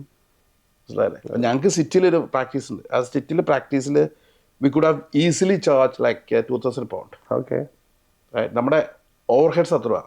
അതെ, എനിക്ക് തോന്നുന്നത് rent wise is more than 100,000 ആണ്. റിസോഴ്സ് വൈസും എല്ലാം. അപ്പോൾ അവിടെ ഒരാൾ ജോലി ചെയ്യാൻ വരണമെങ്കിൽ മിനിമം ഒരു 35K വർക്ക് ചെയ്യാൻ വരാൻ പറ്റും. അപ്പോൾ അതിൽ അങ്ങനെയുള്ള ഒരു സാഹചര്യമുണ്ട്. അപ്പോൾ ആ സാഹചര്യം എക്സ്പ്ലോർ ചെയ്യണം നമ്മുടെ ആൾക്കാർ. അതിന് കുഞ്ഞുങ്ങൾക്ക് പറ്റുന്നൊരു ഫോക്കസ് നമ്മൾ കൊടുക്കുന്നില്ല.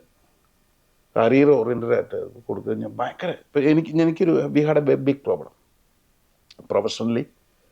ആ പ്രൊഫഷണലിൽ റിസോൾവ് ചെയ്യാൻ ഐ ഹാവ് സ്പെൻഡ് 250,000. ഓക്കെ, മനസ്സിലല്ലേ? അപ്പം അത്രയാണ് വെള്ളക്കരി ചരഞ്ഞാണ്. അതെ, why can we do that? നമ്മുടെ മക്കൾ എന്തുകൊണ്ട് ചെയ്തുകൂടാതെ? ഒരുപാട് വെള്ളക്കാർക്ക് ഓപ്പർച്യൂണിറ്റികളുണ്ട്, അല്ലെങ്കിൽ അവരതിനെ റീച്ച് ചെയ്യുന്നു. നമ്മുടെ കുട്ടികൾ ആ ഒരു ലെവൽ എത്തണമെങ്കിൽ 50K വിത്തിൻ 3 to 4 years എത്തണമെങ്കിൽ ഏതാണ് അവർ ചൂസ് ചെയ്യേണ്ട റൂട്ട്? അല്ല, route they are all well known. ഇവർക്ക് എല്ലാവർക്കും അറിയാം. പക്ഷെ എൻ്റെ പ്രശ്നം എന്താണെന്ന് വെച്ചാൽ എനിക്കൊന്ന് SQE LLB കഴിഞ്ഞിട്ട് 2 റൂട്ട്, ഇപ്പോൾ ഒരു റൂട്ടുള്ളൂ, SQEയുടെ റൂട്ടാണ്. SQE റൂട്ട് ചെയ്യുന്ന സമയത്ത് ഇവർക്ക് 2 years എക്സ്പീരിയൻസ് ഉണ്ടെങ്കിൽ ഒരു പാർട്ട് എക്സംഷൻ കിട്ടും. അപ്പോൾ അത് ആ ഒരു എക്സംഷൻ എന്ന് വെച്ച് കഴിഞ്ഞാൽ നമ്മുടെ അടുത്തൊരു കൊച്ചു ഒരു ജോലി ചെയ്യുവാണെങ്കിൽ അവൻ 2 വർഷം ആകുമ്പോഴേ നമ്മൾ ആ സർട്ടിഫിക്കറ്റ് കൊടുക്കും. പക്ഷേ അതർ കമ്മ്യൂണിറ്റിയും ഒരു വേറെ ആൾക്കാർ അവർ ഈ പിള്ളേരെ ആ ഒരു റൂട്ടിലേക്ക് എത്തിക്കുന്നതിന് മുമ്പ് ഒരു പണയിപ്പിക്കും. പണയിപ്പിച്ച് കഴിയുമ്പോൾ കുറച്ച് പേര് ഇത് ഇട്ടിട്ടു പോകും. അതാണ് പ്രശ്നം. ഈ തൊഴിലിൻ്റെ ഒരു കുഴപ്പം എന്താണെന്ന് വെച്ചാൽ ഇതിനൊരു ടൈം ഫ്രെയിം ഇല്ല. നമ്മളെ ഒരാളൊരു തൊഴിൽ ഏൽപ്പിക്കുമ്പോൾ, ഇപ്പോൾ നിങ്ങളൊരു വീട് മേടിക്കുന്നവരെ ഏൽപ്പിച്ചു, അല്ലെങ്കിൽ അവനൊരു ടൈം ബൗണ്ടായിട്ട് ചെയ്യേണ്ട കാര്യങ്ങൾ ഏൽപ്പിച്ചു, ഒരു വിസയുടെ കാര്യം ഏൽപ്പിച്ചു, ഒരു ഫാമിലി ഇഷ്യൂ ഏൽപ്പിച്ചു. ഈ ഒരു വക്കീൽ എന്ന് പറഞ്ഞു കഴിഞ്ഞാൽ അതിൻ്റെ ഒരു ലിറ്ററൽ മീനിങ് എന്ന് വെച്ച് കഴിഞ്ഞാൽ, ഇപ്പോൾ ഞാൻ ടിബിൻ്റെ വക്കീലാണെങ്കിൽ I am doing everything on your behalf. നിങ്ങൾ ചെയ്യുന്നത് പോലെ ചെയ്യണം. നിങ്ങൾ എന്നെ ഏൽപ്പിക്കുന്നത് നിങ്ങൾക്ക് എന്നെ എക്സ്പെർട്ടൈസ് ഇല്ലാത്തതുകൊണ്ടാണ്. അപ്പം നിങ്ങളുടെ ഷൂസിൻ്റെ അകത്ത് കയറി നിങ്ങൾക്ക് വേണ്ടി പണിയെടുക്കുന്ന ആളാണ് ഞാൻ. അപ്പോൾ അത് എന്നെ എങ്ങനെ അഫക്റ്റ് ചെയ്യും, നിങ്ങളെങ്ങനെ അഫക്റ്റ് ചെയ്യുന്ന രീതിയിൽ എന്നെ അഫക്റ്റ് ചെയ്യുന്ന രീതിയിലൊരു കോൺഷ്യസ് നമ്മൾ ഡെവലപ്പ് ചെയ്താലാണ് ഒരു നല്ല വക്കീലാകും. അത് പലപ്പോഴും ഇവർക്ക് സക്സസ് ആകാൻ പറ്റാത്തതിൻ്റെ കാര്യം എന്ന് വെച്ച് കഴിഞ്ഞാൽ ആ ഒരു ഇൻറ്റൻസിറ്റി ഉണ്ടാവാറില്ല എന്ന് എനിക്ക് തോന്നുന്നത്. അതുകൊണ്ടായിരിക്കും. അപ്പം ഞാനതിൻ്റെ പിള്ളേരോട് പറയും, ഈ തൊഴിലിന് സമയമില്ലേ, ക്ലയൻറ്റിന് സമയം, ക്ലയൻറ്റിന് അവൻ്റെ ഇൻട്രസ്റ്റ് പ്രൊട്ടക്ട് ചെയ്യാൻ നമുക്ക് പറ്റുമോ ഇല്ലെങ്കിൽ അതർവൈസ് യു ആർ ഫെയിലിയർ. അങ്ങനെയാണ് നമ്മുടെ നാട്ടിൽ നിന്നുള്ള നമ്മുടെ ട്രെയിനിങ്. നാട്ടിൽ നിന്നുള്ള ട്രെയിനിങ് അത് ഇവിടെ എല്ലാവരും അത് തന്നെ ചെയ്യണം. ഇവിടെ ഇച്ചിരി പോളിഷ്ഡ് ആയിട്ടാന്ന് മാത്രമേ ഇച്ചിരി കാശുണ്ടാക്കും. മനസ്സിലല്ലേ? അപ്പം ഞാൻ എൻ്റെ ഒരു കേസ് ഹിയറിങ്ങിന് സമയത്ത് ഞാൻ I did spend him like Canada 60,000 spend ചെയ്തിട്ട് what do you think that whether we are going for a hearing or not, blah blah blah, ഭയങ്കര പോണിക്ക്. അപ്പം ഞാൻ അവനോട് പറഞ്ഞു, anyway we'll be going for hearing. പുള്ളിക്കാരനോട് ചോദിക്കുകയാണ്, you sure? ജനാ നിനക്ക് പ്രശ്നം, ഈ ദേഷ്യം വന്നു. On that day you will be spending at least 40,000. അത് കുഴപ്പമില്ല, ഞങ്ങളുടെ കുഴപ്പമില്ല. On top of what you're already paying, അല്ലേ? ഡേ ഓഫ് ഹിയറിംഗിന് അത്ര എക്സ്പെൻസ് ആവും. അത് അഫോർഡ് നമുക്ക് സെറ്റിൽ ചെയ്താൽ പറയുന്നത്. ഞാൻ പറഞ്ഞു വേണ്ട. അപ്പോഴത്തേക്കും പുള്ളി വെച്ചു, I don't think we are taking risk. ഞാൻ പറയാം, I am ready to take the risk. അത് കഴിഞ്ഞിട്ട് ഞങ്ങൾ ഹോട്ടഡ് ആർഗ്യുമെൻ്റായി. പുള്ളി ഞാൻ ചോദിച്ചു, നീ ആരോടെ സംസാരിക്കുന്നത് ചോദിച്ചു. ഞാൻ ആരാ നിനക്കറിയാമെന്ന് ചോദിച്ചു. അപ്പം പുള്ളി അപ്പോൾ നമ്മുടെ കൊളീഗ്സ് ഒരു പ്രാക്ടീസ് മാനേജറുണ്ട്, എൻ്റെ കൊളീഗ് ഫ്രാൻസിസ് കമ്പനി വെയിറ്റ്. ഞാൻ പറഞ്ഞു, one thing, lawyers have spent more than 400,000 last 3 years on charity. ആ ഞങ്ങളോടാണ് നീ 40,000 നിൻ്റെ ഫീസിൻ്റെ കാര്യം പറയണേ. നമ്മൾ വാട്ട് ചോദിച്ചു. നമ്മൾ we spend more than 400,000 on charity last 3 years. വിളിച്ച് ഹോൾഡ് ഓൺ, നിങ്ങൾക്ക് ഡോക്യുമെൻ്റ് ഉണ്ടെന്ന് ചോദിച്ചു. ഞാൻ പറഞ്ഞു എപ്പം 10 മിനിറ്റ് പിടിച്ചോളാൻ പറഞ്ഞു. അവനവിടെ ഫോണിൽ ഇരുത്തിയിട്ട് ഞാൻ പറഞ്ഞു 3 വർഷം സ്റ്റേമിനെ ചൊറാന്ന് പറഞ്ഞു. പുള്ളി കൈ പൊക്കി വെച്ചു, താങ്ക് യു വെരി മച്ച്, മതി എന്ന് പറഞ്ഞു. പുള്ളി നോബഡി വിൽ ഡു ഇറ്റ്. ഞാൻ പറഞ്ഞു nobody will we know that nobody will do it but we are doing it. ഈ സ്ഥാപനത്തിൽ ഒരാൾക്ക് ഒരു ദിവസം ഒരു മാസം ശമ്പളം കൊടുത്താൽ, എനിക്ക് ഒരാൾക്ക് ശമ്പളം കൊടുത്താൽ as every same day 12,000 pound is going to the charity account. അത് ഇങ്ങനെ കൊടുക്കുമല്ലേ, അതിൻ്റെ സുഖത്തിൽ ഞങ്ങൾ ജീവിക്കണേ. അതുകൊണ്ട് ഞങ്ങളെ പിടിച്ച കിട്ടില്ലേ. ഇതാണ് ഈ ആൾക്കാർക്ക് അറിയാൻ മേലാത്ത കാര്യങ്ങളും അറിയാവുന്ന കാര്യങ്ങൾക്ക് നമുക്ക് ചെയ്യാൻ പറ്റുന്നത്. അതെ. അപ്പം സക്സസിൻ്റെ പിന്നിലുള്ള ഒരു വലിയൊരു ബ്ലെസ്സിങ് ഇതാണ്. ഞാനത് ഒരിക്കലും പറയണമെന്ന് പറഞ്ഞാൽ അറിയാതെ അതിലേക്ക് വന്നു പോയതാണ്. അതുകൊണ്ട് ഈ കുഞ്ഞുങ്ങൾക്ക് അങ്ങനെ ഒരു വലിയൊരു ഓപ്പർച്യൂണിറ്റി ഉണ്ട്. എൻ്റെ കാര്യം പറയട്ടെ, എൻ്റെ 2 മക്കളുണ്ട്. മൂത്തയാൾ ആക്ച്വറിയൽ സയൻസ് പഠിച്ചു, ജോലി ചെയ്തു. പിന്നെ അവനിപ്പം CA ചെയ്തുകൊണ്ടിരിക്കുന്നു. മോള് ഡെന്റിസ്റ്റ് ചെയ്തുകൊണ്ടിരിക്കുന്നു. ഇവർ രണ്ടുപേരും ഇത് ഫോളോ ചെയ്തില്ലേ. അതിന് എന്തുകൊണ്ടാണെന്ന് എനിക്കത് കൃത്യമായിട്ട് അറിയാം. കാരണം അവർക്ക് മനസ്സിലായിട്ടുണ്ട്, അപ്പന് വീട്ടിൽ ഞങ്ങളോട് സ്പെൻഡ് ചെയ്യാൻ സമയം ഉണ്ടായിട്ടില്ല. We don't want to make that mistake. പക്ഷേ ഇപ്പോൾ അവർക്ക് വേറെ ഓപ്ഷനില്ല. ഇപ്പം എൻ്റെ മകനാണെങ്കിലും വേറെ ഓപ്ഷനില്ല. He has to come and take some roles. എനിക്കിത് മാനേജ് ചെയ്യാൻ പറ്റില്ല എന്ന് അവൻ മനസ്സിലായി. ഇപ്പോൾ അവൻ റിസൈൻ ചെയ്തപ്പോൾ ജനുവരി ജോയിൻ ചെയ്യാൻ കൊടുത്തു.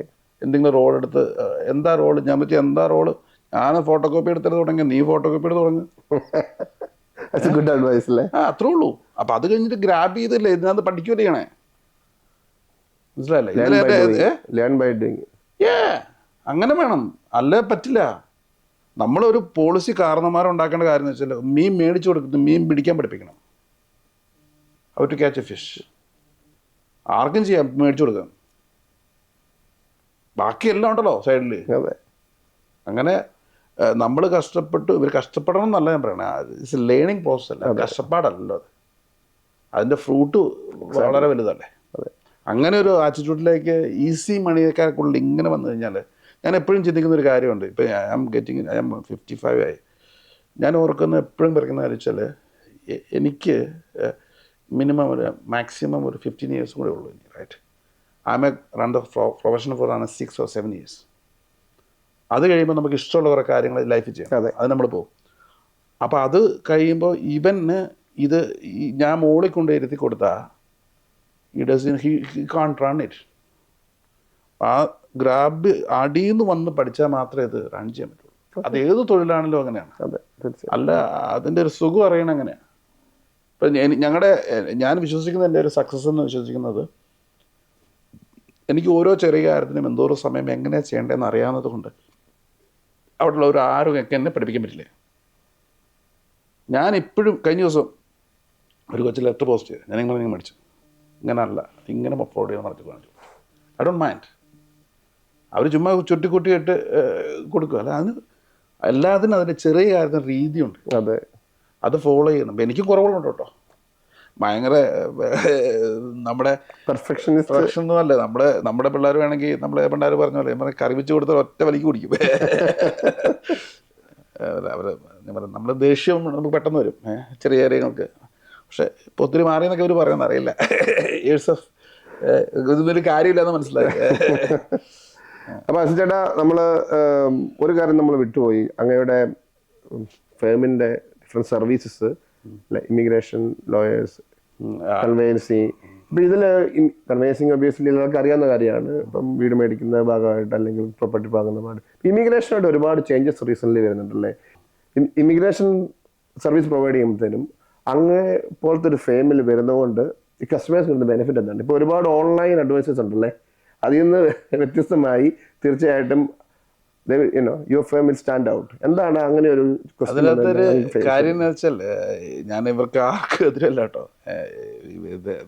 ഞാനതിൽ പലപ്പോഴും ഞാൻ പലതും ശ്രദ്ധിക്കാറില്ല, കേൾക്കാറില്ല. അത് സമയക്കുറവുകൊണ്ട് ശ്രദ്ധിക്കാറില്ല. ചിലപ്പോൾ ഇവർ ചെയ്യുന്നത് ശരിയായിരിക്കാം, അല്ലായിരിക്കാം. എനിക്കതിനകത്ത് ഒരു അഭിപ്രായ വ്യത്യാസമില്ല. തീർച്ചയായിട്ടും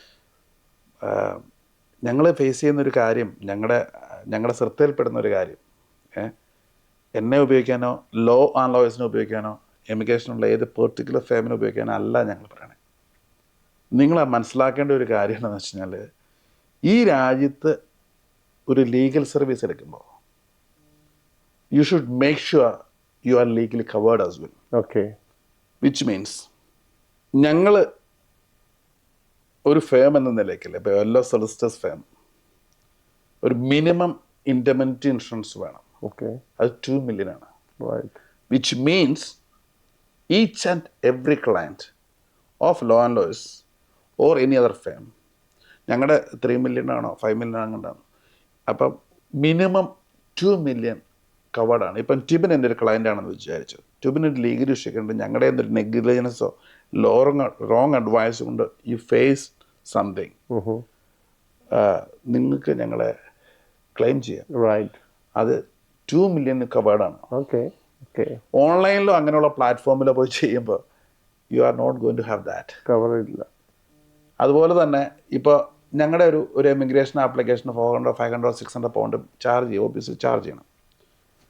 ഈ സർവീസ് നാട്ടിലിരുന്ന് സെയിം ആപ്ലിക്കേഷന് 5000 രൂപയ്ക്ക് ഇന്ത്യൻ റുപ്പീസ് ചെയ്യുന്ന ആൾക്കാരുണ്ട്. അതിൻ്റെ അകത്തൊരു അബദ്ധം പറ്റുമെന്ന് കഴിഞ്ഞാൽ ആ പൈസയും പോയി ഇവരുടെ ലീഗലായിട്ടും പോകുന്നല്ലാതെ ദേ ആർ നോട്ട് കവേർഡ്. ഇപ്പോൾ ഒരു ഫേം ഒരു മിസ്റ്റേക്ക് വന്നാൽ അത് വെച്ച് കറക്റ്റ് വരെ ചെയ്യാൻ പറ്റും നമുക്ക്. ഓക്കെ.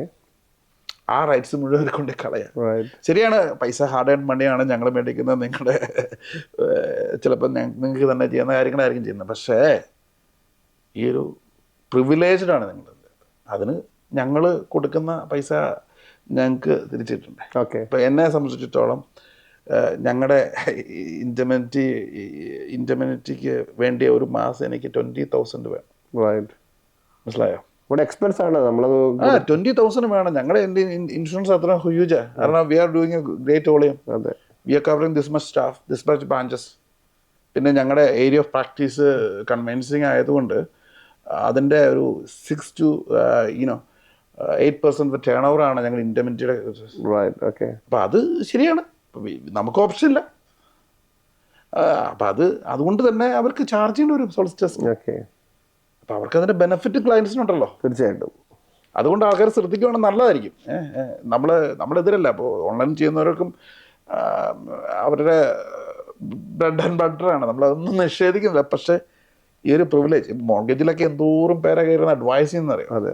നമുക്ക് ചിലപ്പോൾ എന്നെ കൊണ്ട് കേൾപ്പി ചിരിക്കുമായിരുന്നു. അപ്പോൾ എന്ത് ചെയ്യാൻ പറ്റും നമുക്ക്? നമുക്ക് എന്നോട് ചോദിക്കും, ചേട്ടാ വൈ കാണ്ട് യു ഡു സംതിങ്. ഞാൻ പറയും വേണ്ട, താങ്ക് യു വെരി മച്ച്. നമ്മളത് ചെയ്യാൻ തോന്നുന്ന സമയമില്ല. നമ്മുടെ തൊഴിലിൻ്റെ അകത്ത് നമ്മൾ തിരക്കുണ്ട്.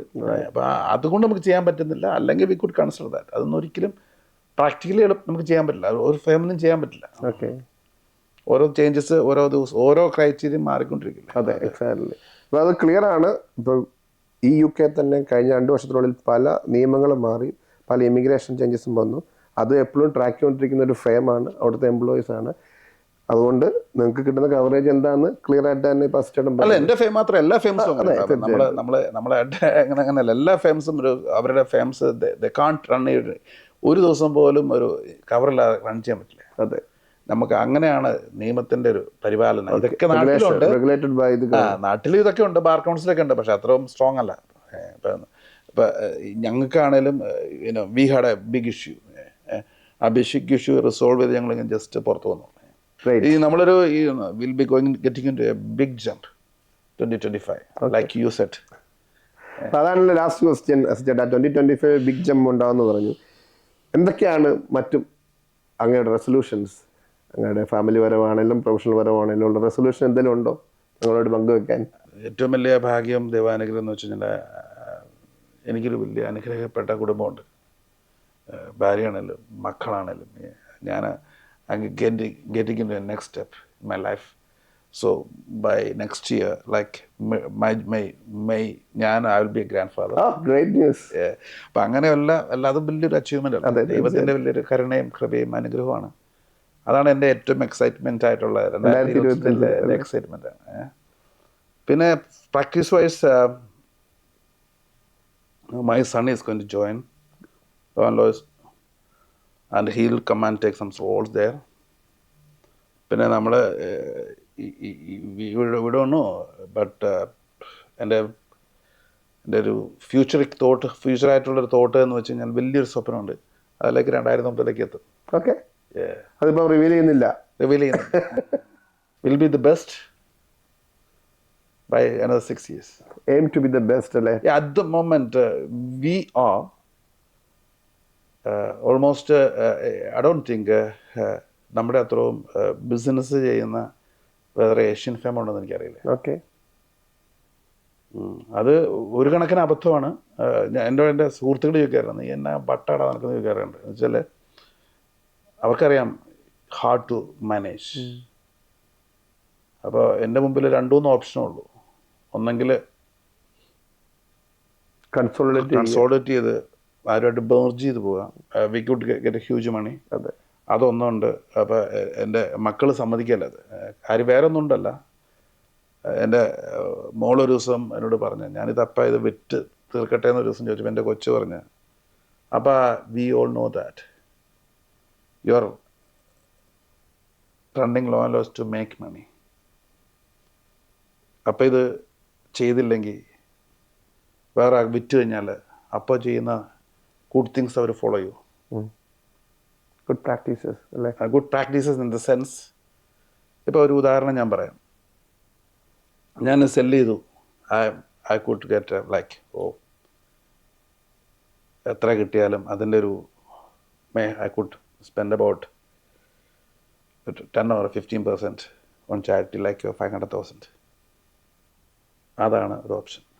ഇപ്പോൾ അതല്ലെങ്കിൽ ഇപ്പോൾ I could run another 5 years, I will be spending 2 or 3 million on poor and needy charity. അപ്പോൾ അതാണ് ഏതാ നല്ലത്, റൺ ചെയ്യില്ലേ? തീർച്ചയായിട്ടും. ഈ നമ്മളെ ഒരു ഇപ്പോൾ സംഘടനയിൽ നിന്നാണെങ്കിലും ഒരു പ്രസ്ഥാനത്തിൽ നിന്നാണെങ്കിലും നമ്മളെ മാറ്റി നിർത്തുമ്പോൾ നമുക്ക് വേദന ഉണ്ടാവും. ഞാനൊരു എക്സാമ്പിളായിട്ട് പറയുകയാണെങ്കിൽ, ഞാൻ യുഗ്മയുടെ പ്രസിഡൻ്റ് ആയതിനു ശേഷം ചാരിറ്റി രജിസ്റ്റർ ചെയ്യുന്നപ്പോൾ ഞാൻ ചാരിറ്റിയുടെ ചെയർമാനായിരുന്നു. റൈറ്റ്, ആ സമയത്ത് എന്നെ അവർ മാറ്റി. ആക്ച്വലി മൈസെൽഫ് ഇവൻ ഫീൽ വെരി ബാഡ്. അപ്പോൾ നമുക്ക് വേണമെങ്കിൽ ഫൈറ്റ് ബാക്ക് ചെയ്യാം. ഞാൻ ചെയ്തില്ലേ? അതെന്നെ എൻ്റെ സ്പിരിച്വൽ ഫാദർ പഠിപ്പിച്ചൊരു ഒരു ടീച്ചിങ് ഉണ്ട്. ദൈവം നമ്മുടെ ഒരിടത്തു നിന്ന് വേറെ സ്ഥലത്തേക്ക് മാറ്റുന്നത് അതിൽ വലിയ കാര്യങ്ങൾ ചെയ്യാൻ വേണ്ടിയാണ്. റൈറ്റ്, ഞാൻ അന്നാണ് ഹാഫ് രജിസ്റ്റേർഡ് ചാരിറ്റി, തൈത്ത് ചാരിറ്റബിൾ ട്രസ്റ്റ് എന്ന് പറഞ്ഞിട്ട് ചാരിറ്റി രജിസ്റ്റർ ചെയ്തു. റൈറ്റ്, അത് ഫസ്റ്റ് ഇയറിൽ 170,000 charitable activity. Okay, every year more than 130,000-140,000 ചെയ്യുന്നുണ്ട്. അപ്പോൾ I should be thankful for the people who terminated me. ആ ഡിസിഷൻ എടുക്കാൻ സഹായിച്ചത് ആ ഒരു ചേഞ്ചാണ്. അവർ എന്നെ മാറ്റിയതുകൊണ്ടല്ലേ, അല്ലേ ഞാൻ ഇതിൻ്റെ പുറകെ നടക്കല്ലേ? ഏതൊരു ചേഞ്ചിൻ്റെ പുറകിലും വലിയൊരു സക്സസ് ഉണ്ട്. നമുക്ക് എപ്പോഴും നമ്മൾ ഏറ്റവും കൂടുതൽ ആഗ്രഹിക്കേണ്ട ഉത്തരം നോ ആയിരിക്കണം എന്ന് ഞാൻ പറയുന്നത്. നോ ആണ് ഏറ്റവും ഡിഫൈൻഡ് ആയിട്ടുള്ള സക്സസ്. പിന്നെ നോയുടെ അർത്ഥം അറിയാമോ? നോയുടെ അർത്ഥമോ? ഇല്ല. Next opportunity. ഓക്കെ, ഞാൻ അങ്ങനെയാണ് നോയെ ഡിഫൈൻ ചെയ്തത്. ഓക്കെ, യേസ് നമ്മൾ തീർത്ത് കളയും. എപ്പോഴും നോയെ സ്നേഹിക്കുക, അടുത്ത ഓപ്പർച്യൂണിറ്റിയിലേക്ക്. അതായിരിക്കണം മോട്ടോ നമ്മുടെ. ഞാൻ എൻ്റെ ക്യാബിനിൽ നിങ്ങൾ എന്തെങ്കിലും വിസിറ്റ് ചെയ്യാൻ എഴുതി വെച്ചിട്ടുണ്ട്, ഐ ഹാവ് നത്തിങ്. അതാണ് എൻ്റെ ലൈഫിലെ മോട്ടോ. ഞാൻ ഒന്നുമല്ലേ. whenever you visit you can see that. ഞാൻ ഓഫീസ് മാറിയപ്പോൾ അത് മാറ്റി ഒട്ടിച്ചില്ലായിരുന്നു. അപ്പോൾ ഒരു വെരി ഇസ് ദാറ്റ് കൊട്ടേഷൻ എന്ന് വെച്ചാൽ ഒരു വെള്ളക്കാരൻ വന്ന് വെച്ചിട്ടുണ്ട്. അപ്പോൾ പിന്നെ എടുത്ത് വെച്ചു. എന്ന് പറഞ്ഞ പോലെ എല്ലാവർക്കും നല്ലൊരു എന്നാ പറയുക 2025 ആശംസിക്കുന്നു. ഞാൻ എൻ്റെ സംസാരത്തിൽ ഏതെങ്കിലും തരത്തിൽ ആരെങ്കിലും വേദനിപ്പിച്ചിട്ടുണ്ടെങ്കിൽ, പരാമർശിച്ചിട്ടുണ്ടെങ്കിൽ നിങ്ങൾക്ക് വേദനയായിട്ടുണ്ടെങ്കിൽ ഒട്ടും എന്താ പറയണേ വിൽഫുള്ളല്ല, അറിയാതെ എനിക്ക് ഇങ്ങനെയുള്ള പരിപാടികളിൽ പങ്കെടുത്തുള്ള അറിവ് കൊണ്ട് വന്നതാണ്, ക്ഷമിക്കണമെന്ന് അപേക്ഷിക്കുന്നു. എല്ലാവർക്കും ഒരു നല്ല വർഷം നേരുന്നു. ദൈവാനുഗ്രഹം ഉണ്ടാകട്ടെ. നല്ലതിനു വേണ്ടി നന്മയ്ക്ക് വേണ്ടിയും ജീവിക്കാനുള്ളൊരു പ്രേരണ നിങ്ങളുടെ മനസ്സിലും നിങ്ങളുടെ ഹൃദയത്തിലും ഉണ്ടാകട്ടെ എന്ന് ഞാൻ ആശംസിക്കുന്നു. Thank you very much. Thank you, God bless you all. Thank you.